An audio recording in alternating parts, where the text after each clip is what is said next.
Assalamualaikum warahmatullahi wabarakatuh. Selamat pagi anak-anakku sekalian. Salam sehat untuk kita semua. Sebelum pembelajaran BK terlebih dahulu kita berdoa masing-masing. Berdoa kita mulai. Bismillah. Berdoa selesai. Jangan lupa nanti kalian mengisi absen yang telah disediakan ya.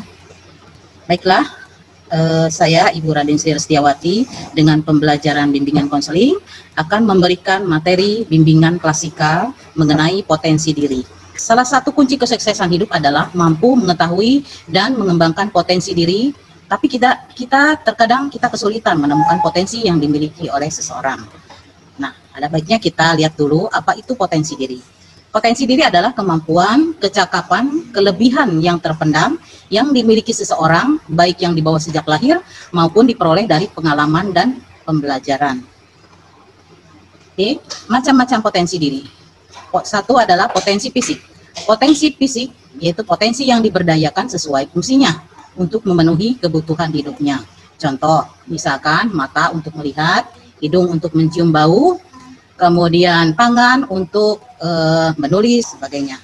Ya. Kemudian yang kedua adalah potensi sosial emosional. Potensi yang terdapat di otak kanan manusia. Itu fungsinya untuk bertanggung jawab, mengendalikan amarah, motivasi, dan kesadaran diri. Ya, biasanya potensi yang di otak kanan manusia itu adalah biasanya di dalam bidang kesenian, ya. Kemudian yang ketiga adalah potensi mental intelektual. Potensi kecerdasan yang terdapat di otak kiri manusia. Fungsinya untuk merencanakan sesuatu, menghitung, menganalisis. Yang keempat adalah potensi mental spiritual. Potensi kecerdasan yang ada dalam diri yang berhubungan dengan kesadaran jiwa untuk menemukan norma. Ya. Yang kelima adalah potensi daya juang. Potensi yang berasal dalam diri yang berhubungan dengan keuletan dan ketangguhan. Tips mengenali potensi diri. Yang pertama adalah kenali diri. Apa yang membuat kalian bahagia? Kemudian apa yang diinginkan kalian dalam hidup ini? Ya. Dan apa kelebihan dan kekurangan yang ada pada diri kalian? Kemudian yang kedua adalah tentukan tujuan hidup. Ya. Tujuan jangka pendeknya apa? Ya, kalian harus merencanakannya. Dan jangka panjang sesuai kemampuan diri. Yang ketiga adalah kenali motivasi hidup. Motivasi hidup yang akan membangkitkan semangatmu. Ya, kenapa sampai harus dikenali motivasi hidup? Karena itu akan membangkitkan semangat kalian. Yang keempat, hilangkan pikiran negatif. Ya, yaitu karena akan menghambat langkahmu untuk maju. Jangan menyalahkan orang lain, tetapi kita harus evaluasi diri sendiri, memperbaiki dan menemukan jalan yang terbaik. Ya, jadi hilangkan pikiran negatif. Yang kelima, jangan mengadili diri sendiri.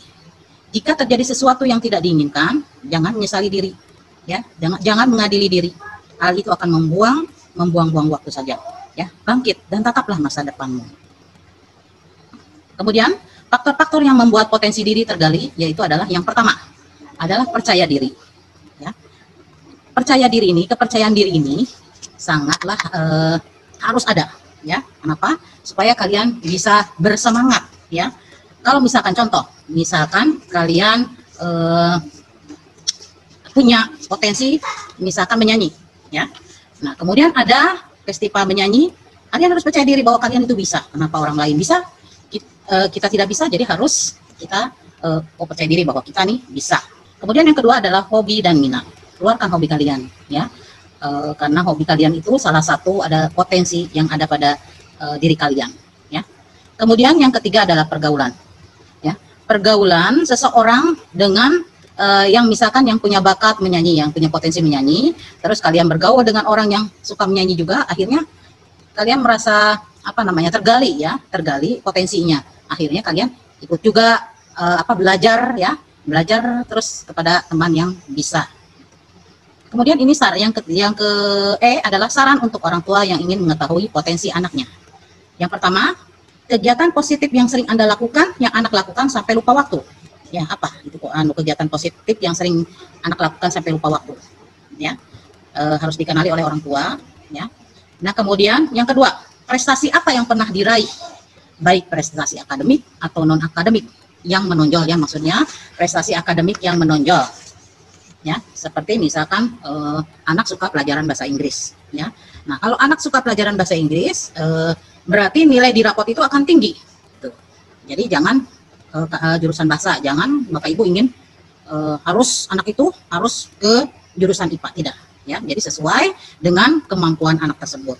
Kemudian yang keempat adalah jangan membandingkan prestasi anak dengan yang lainnya. Tentu saja berbeda ya. Anak yang satu dengan anak yang lain berbeda prestasinya. Mungkin anak yang satu MIPA ya, jadi apa namanya sukanya matematik, IPA ya.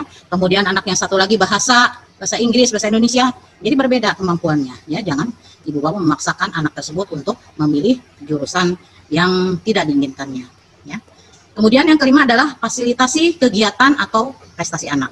Ya, difasilitasi. Kalau memang anak itu sukanya menggambar, ya fasilitasi. Ibu bapak memberikan buku gambar atau alat-alat melukis ya, itu supaya prestasi anak itu bisa meningkat ya.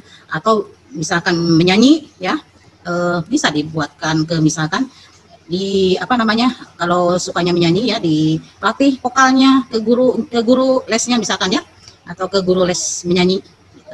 Jadi akhirnya prestasi anak bisa meningkat ya. Nah, ini adalah contoh potensi diri ya. Nah, di situ kalian bisa melihat teman-teman kalian ada yang hobinya memancing, ada yang hobinya main basket, ada yang hobinya main bulu tangkis ya, ada yang menyanyi, ada yang catur, dan ada yang menggambar ya. Contohnya. Nah, demikian materi hari ini, semoga kalian bisa memahami dan mengetahui potensi masing-masing. Ibu akhiri pertemuan pada hari ini dan kita akan bertemu lagi pada pertemuan yang selanjutnya. Terima kasih. Wassalamualaikum warahmatullahi wabarakatuh. Selamat siang.